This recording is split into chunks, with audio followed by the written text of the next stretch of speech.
మంత్రి తాలూకు బాధ్యత ఏంటి? ఒక మంత్రి అంటది పిల్లలకు జ్వరం వస్తే నాకేటి సంబంధం ఉంటుంది. దానికి ఆ మంత్రులు ఇచ్చింది మీకు. పిల్లలు హాస్టల్స్లో ఒకరో ఇద్దరికి వస్తే నీ బాధ్యత కాదు.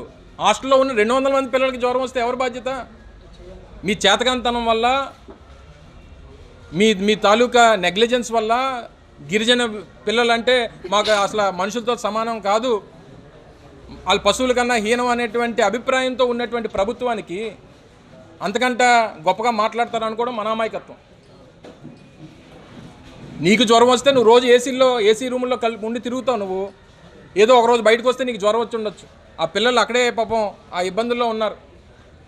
ఆ రోజు మేము పెట్టినటువంటి ఆరో ప్లాంట్లు మేము పెడితే ఏదైనా ఇష్యూ వస్తే దాన్ని రెక్టిఫై చేయాల్సినటువంటి పరిస్థితి పోగా ఈరోజు నెగ్లిజెంట్గా నువ్వు మాట్లాడుతూ కల్తీ మద్యం తాగి 4 చచ్చిపోతే,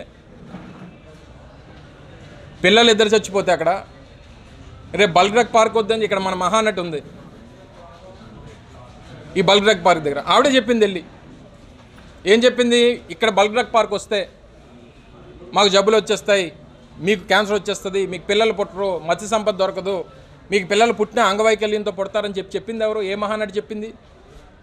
ఎన్నికల ముందు ఈ మహానటే చెప్పింది. ఎన్నికలు అయిపోయిన తర్వాత పాత్ర మారిపోయింది. ఎన్నికలు అయిపోయిన తర్వాత మీకు ఇప్పుడు మళ్ళీ ఇప్పుడు పిల్లలు పుడతారా బాగా? ఇప్పుడు క్యాన్సర్ రాకుండా మానేస్తాయా?